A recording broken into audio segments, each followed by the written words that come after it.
tarde. Meninas entre 4 e 11 anos de idade são as principais vítimas de abusos e violência. E o pior, quase metade das ocorrências acontece dentro de casa. O Jornal da Justiça de hoje vai relembrar notícias de 2019 ligadas aos direitos humanos. Vamos aos destaques. Falsa adoção. Justiça trabalhista condena casal por submeter menina adotada a tratamento diferenciado dos outros filhos. Ela foi obrigada a fazer tarefas domésticas e tinha tratamento diferenciado dos outros filhos do casal. No Distrito Federal, terreiro de candomblé é alvo de intolerância religiosa. E quem discrimina alguém por causa de religião comete crime. E ainda, a vida nas ruas, a vida de quem não tem um teto para morar. Pessoas que diariamente têm seus direitos violados e desrespeitados.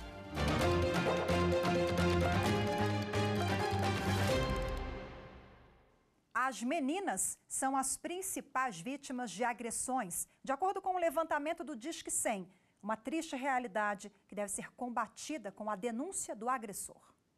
Eliana perdeu a mãe ainda criança. Aos 8 anos, foi morar com uma tia no interior da Bahia. Tinha que trabalhar dentro de casa e era maltratada. Fazia tudo para ela, não estudava nem nada e trabalhava para ela. Ela chegasse do trabalho, não tivesse feito, ela me batia. O caso de Eliana chegou à delegacia, mas com medo, ela mentiu na hora de prestar o depoimento. Eles tinham um aço que ficava rodando, né, para poder lavar roupa. E aquele dali, ela pegava aquele dali e me batia. Foi tanto que ela, assim, tirou sangue em mim e a vizinha dela denunciou para a polícia. Aí, quando chegou na delegacia, eu tive que mentir, falar que não foi ela que me bateu. Porque os meninos dela falaram que se eu chegasse lá e tivesse falado, eles me matavam. Está na lei. Nenhuma criança ou adolescente pode sofrer negligência, discriminação, exploração, violência, crueldade e opressão. Os menores têm direito à liberdade. Todos devem ser tratados com dignidade e respeito. E quem não cumpre o Estatuto da Criança e do Adolescente deve ser denunciado e punido. São violências que têm um contexto intrafamiliar muito grande, né, em espaços privados. E então nós precisamos, né, dos vizinhos, dos familiares, de uma professora, de quem está notando uma situação diferente, que ela acione as autoridades públicas. Pessoas desconhecidas são as que mais denunciam. De acordo com o Disque 100 do Ministério de Direitos Humanos, negligência e violência física são os crimes mais frequentes, seguidos das violências psicológica e sexual. Ainda segundo o Disque 100, são as meninas que mais sofrem as agressões. Elas têm entre 4 e 11 anos, de cor parda e branca. A maior parte das denúncias vem dos estados do Rio de Janeiro, São Paulo e Minas Gerais. Os principais agressores têm entre 25 e 30 anos, são do sexo feminino, têm cor branca ou parda. Entre as denúncias recebidas, a mãe é a principal agressora. Quase metade das ocorrências acontece dentro de casa. Depois de atendido a denúncia e registrada, nós passamos por um processo de análise e avaliação para verificar se realmente é violação de direitos humanos ou se é alguma outra matéria de outra área. E ato seguinte, nós encaminhamos para a ponta para os organismos que buscam repreender esse tipo de agressão. Nos casos de violência contra crianças e adolescentes, os conselhos tutelares têm papel fundamental na garantia dos direitos dos menores. César é conselheiro há 10 anos. A gente vem desconstruindo qual é o papel do conselho tutelar, que é um garantidor de direito, que a gente não é um órgão punitivo, a gente é um órgão de defesa, então as pessoas estão confiando fazer essas denúncias. Ter que contar 1, 2, 3 vezes o que aconteceu para a polícia ou juiz, lembrando todos os momentos dolorosos, pode levar a pessoa ao processo chamado de revitimização. Para evitar esse difícil procedimento, uma lei de 2017 determinou novos métodos de investigação, como depoimento único ou sem dano. A oitiva da criança deve ser gravada por áudio e vídeo para evitar que a vítima ou testemunha de crime tenha que reviver a situação. A lembrança por meio da repetição dos fatos narrados pode, inclusive, atrapalhar a investigação. Para este pediatra, comportamentos violentos dos adultos são reflexos de uma infância de sofrimento. Segundo ele, políticas preventivas aplicadas nos primeiros anos de vida são capazes de acabar de vez com as agressões contra crianças e adolescentes. As políticas preventivas teriam que ser elaboradas por pessoas que conheçam o desenvolvimento emocional e psicológico das crianças, psicólogos, educadores, professores. As políticas de segurança pública que estão no momento vigentes, elas não têm nenhum papel na prevenção. Educação, saúde, moradia e renda. Esses são direitos básicos de toda a população do país. Mas para os moradores de rua, a garantia efetiva desses direitos parece estar longe de ser alcançada. Eles estão pelas esquinas, debaixo das marquises, andando pelas ruas, às vezes sozinhos ou em grupos, e quase sempre invisíveis por quem passa. É difícil e muito triste, minha irmã. Tem dia que a gente passa até 5 dias sem comer. Tem dia que sai pelejando com um, outro livre e se ganha pelo menos a marmitex. Quantificar quanto eles são é difícil. O IPEA, em 2016, fez uma primeira tentativa. Na época, identificou que 101 mil pessoas viviam em situação de rua no país. Pessoas que diariamente têm seus direitos violados e desrespeitados. Ficam à mercê da sorte, dia e noite. Já é noite na capital do país. Em julho, a temperatura cai. Agora passa um pouco das 8 da noite e já está abaixo dos 20 graus. A previsão é de que de madrugada a máxima nem chegue aos 10 graus. E aí, a marquise da rodoviária, que fica a menos de 4 quilômetros da esplanada e do centro dos 3 poderes do país, ela vai virar morada. E aqueles papelões, a cama de pessoas que vivem na rua.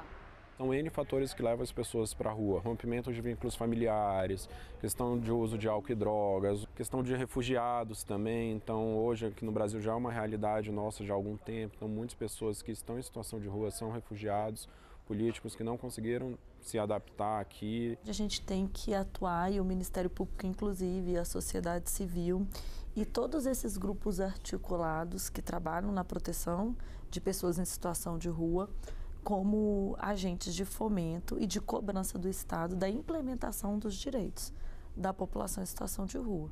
Direito à educação, saúde e, acima de tudo, o de ser cidadão. Para garantir a efetividade desses direitos, há quase 10 anos, o Brasil aprovou a Política Nacional para a População em Situação de Rua.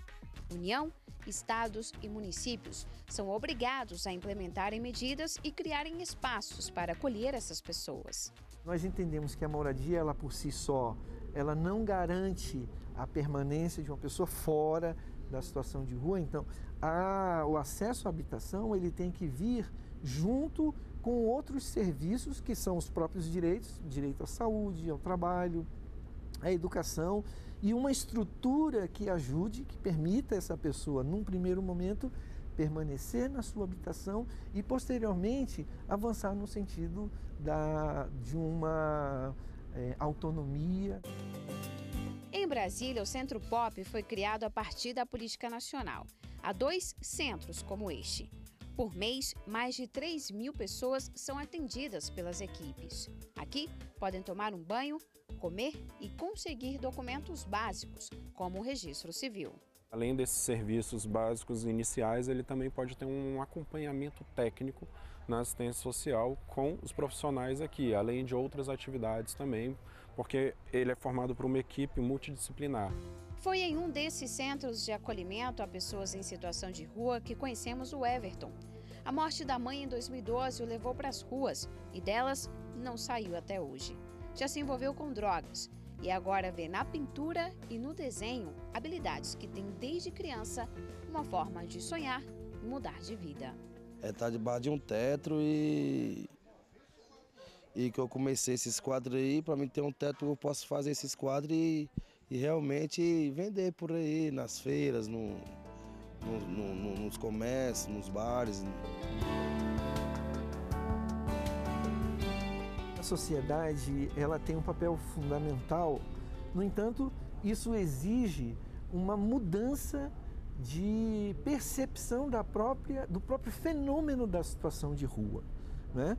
Uma mudança em que sentido? No sentido de que um dos grandes obstáculos para o acesso a direitos é o preconceito, que é algo que a gente encontra estampado nas ações das pessoas. Se conseguisse implementar o que já está consagrado na legislação, certamente a gente teria uma política de proteção às pessoas em situação de rua e aí dando-lhes condições de uma moradia digna, de trabalho, de saúde, dos programas assistenciais. Certamente a gente teria esse fenômeno diminuído de forma substancial.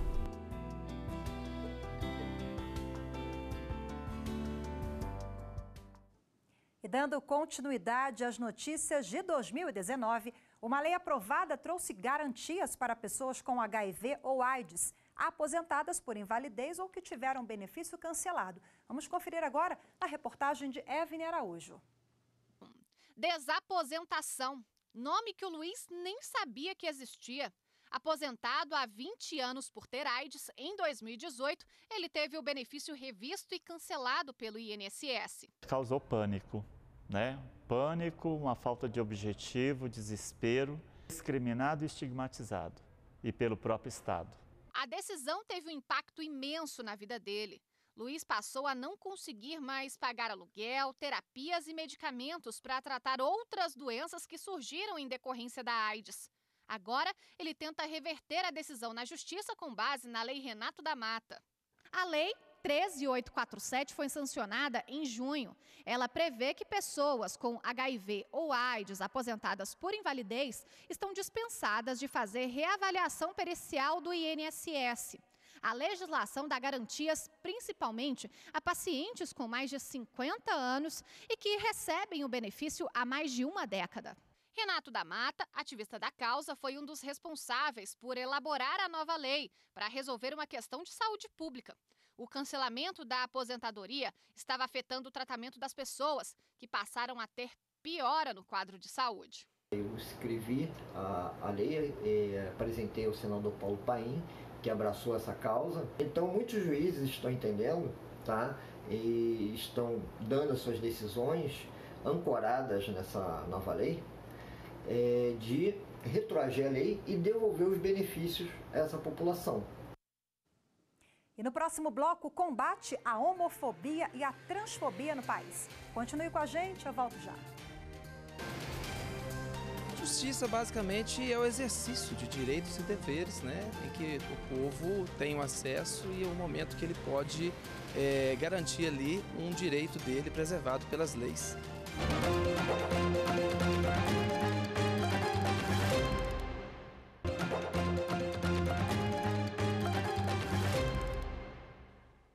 E dando continuidade ao que foi notícia em 2019, em junho, o Supremo Tribunal Federal decidiu que discriminação por orientação sexual e identidade de gênero deve ser julgada como crime de racismo, um passo importante para quem sofre o preconceito no dia a dia.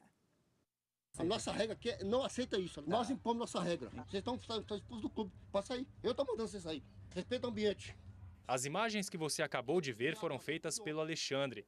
Ele e um amigo estavam em um clube em Brasília quando um dos diretores do local pediu que os dois se retirassem.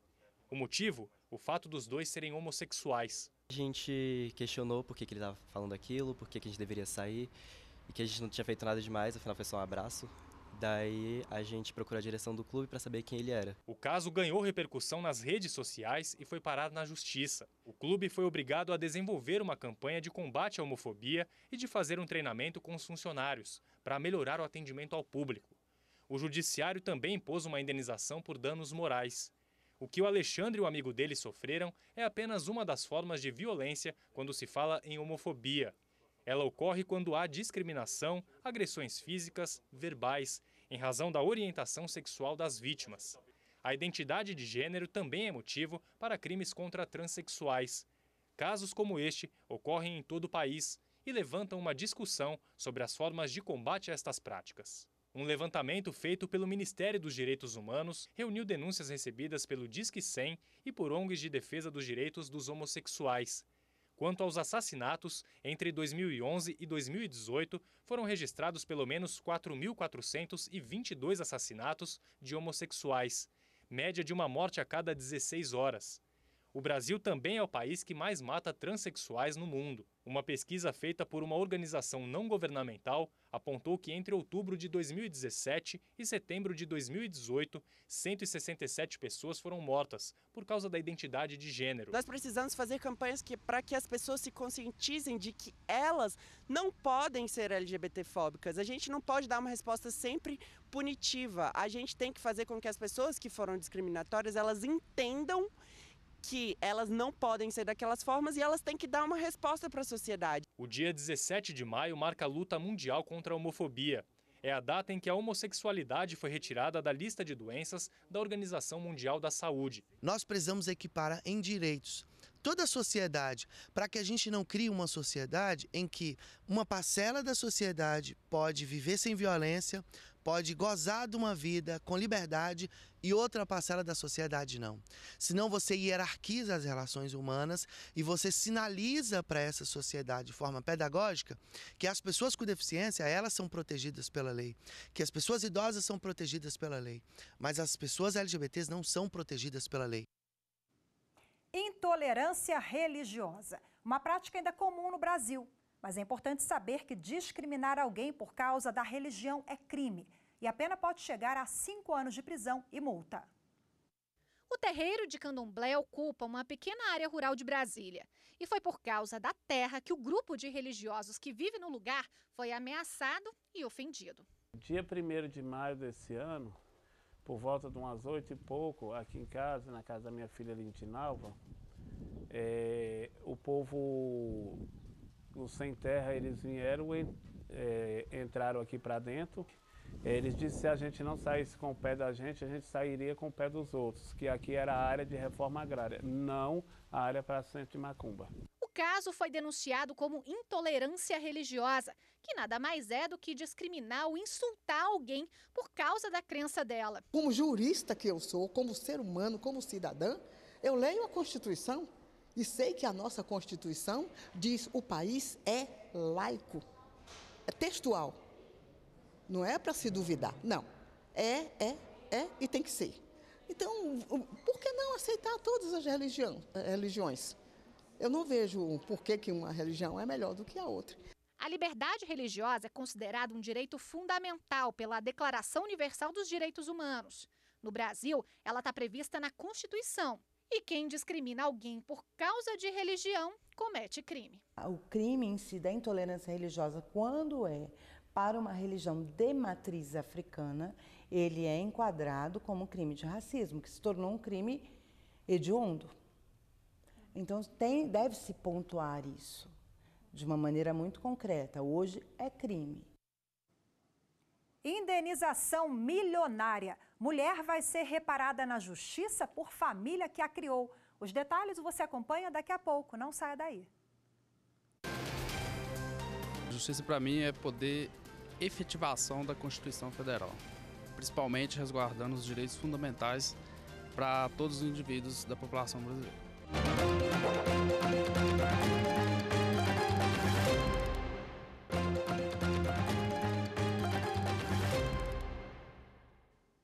No mundo, existe uma lista de mais de 90 atividades ilegais que são exercidas por crianças e adolescentes e que colocam em risco a saúde e a segurança. Só que no Brasil, em 10 anos, foram mais de 24 mil acidentes graves, com fraturas e amputações. Milhares de meninos e meninas ainda são submetidos a longas horas de trabalho, empurrados pela miséria das famílias e atraídos por exploradores. Os dados são preocupantes. A lista das piores formas de trabalho infantil é conhecida no mundo por definir as atividades de maior risco à saúde e segurança de crianças e adolescentes. Ao todo, são mais de 90 atividades. Trabalho escravo, exploração sexual infantil e o tráfico de drogas são as mais graves. Outras situações ainda são vistas, infelizmente, com naturalidade por boa parte da população, como o trabalho doméstico e nas ruas. Para ajudar a mudar esse cenário, é preciso fugir do conformismo e denunciar. Também é necessário conhecer o que é permitido e o que não é legal. Em alguns casos excepcionais, a Justiça autoriza o trabalho de crianças, mas tudo depende da atividade, do local, tratamento, o tempo de serviço. Alice tem 6 anos, está começando a conhecer o mundo da publicidade. Fotos para campanhas, comerciais. Mas para entrar na agência, ela passou por uma avaliação. Letícia e Isa são modelos e também produtoras. Quando as crianças chegam aqui para fazer avaliação, tá bom? Sempre nós fazemos avaliação com o pai presente, porque o pai precisa saber de todas as informações daqui, tá bom? E a gente sempre procura saber realmente se é a criança que tem vontade de ser modelo ou se é o pai que está forçando. Longe desse cuidado, hoje no Brasil, a cada 100 crianças, 6 são submetidas ao trabalho infantil em situações degradantes. O Ministério Público do Trabalho mantém um projeto com ações, por exemplo, na área da educação. Os procuradores vão até as escolas. Tem o escopo da gente levar a temática para a comunidade escolar. Então nós trabalhamos os professores, os coordenadores pedagógicos, ensinamos o conteúdo correto e como trabalhar em sala de aula. E isso vai expandindo, inclusive, para as famílias o assunto, né? O aluno aprende e leva para casa. Então, esse é um trabalho de formiguinha, um trabalho que tem que ser feito de forma sistemática, contínua, para que no futuro, né, a gente forme esses jovens cidadãos conscientes de que o trabalho infantil é uma grave violação de direitos humanos. O Brasil mantém um tratado internacional para zerar o trabalho infantil até 2025. O plano prevê várias medidas de apoio e investimentos. Uma delas, o estímulo à aprendizagem profissional. Adolescentes acima de 14 anos podem trabalhar. Pela lei, as empresas são obrigadas a contratar como aprendizes 5% do número total de funcionários. Mas na prática, a realidade é outra. O TST, Tribunal Superior do Trabalho, tem uma comissão para combater o mercado de trabalho infantil. O que nós pretendemos, então, é difundir essa cultura, a importância do combate ao trabalho infantil, porque, ao fim e ao cabo, rouba-se o futuro dessas crianças e se reproduz um ciclo de miséria, de pobreza, que não interessa a ninguém. Uma mulher vai receber indenização em R$1 milhão por ter sido submetida desde a infância a condição semelhante à de escravo. Quem vê esse sorriso não imagina o que Eliana passou na infância. Aos 9 anos, ela foi morar com uma tia que a forçava a fazer os trabalhos domésticos e ainda a maltratava. Ela batia muito, muito. Ela me espancava e, assim, já me amarrou, me deixava com fome. Eu não tinha contato com outras crianças. A minha vida era trabalhar. Eu vim estudar já mulher, já. Um caso parecido com o de Eliana chegou à justiça. Uma mulher vai receber R$1 milhão de indenização por danos morais. Aos 7 anos de idade, ela foi morar com uma família por causa da situação precária que vivia. Mas chegando lá, ela foi obrigada a fazer tarefas domésticas e tinha tratamento diferenciado dos outros filhos do casal. Além disso, ela foi privada de estudo e de outras situações necessárias para o desenvolvimento da criança. Por isso, o Tribunal Regional do Trabalho da 2ª Região entendeu que ela foi submetida a situação análoga à do escravo. O Código Penal, no artigo 149 do Código Penal, é definido o que é o trabalho análogo ao trabalho de escravo. É todo trabalho que retire do trabalhador a sua dignidade. O trabalhador ele tem direito de trabalhar com uma jornada de trabalho adequada, ele tem o direito de não ser explorado no trabalho do ponto de vista de esforços excessivos, ele não pode trabalhar em troca de pagamento de dívidas. Então, quando essas situações são identificadas, nós temos aí a presença do trabalho análogo à condição de escravo. Muito bem, essa condição ela pode ser identificada em qualquer faixa etária. O trabalho infantil é uma grave violação dos direitos humanos e vedada pela Constituição Federal, CLT e Estatuto da Criança e do Adolescente. Segundo a Organização Internacional do Trabalho, é uma consequência da pobreza e traz prejuízos para o desenvolvimento da criança. Até hoje, Eliana tenta superar o que sofreu na infância. Hoje minha vida está muito melhor do que eu criança, né? Eu queria ter vivido uma vida diferente. E a gente fica por aqui. Muito obrigada pela sua companhia e até a próxima. Tchau, tchau.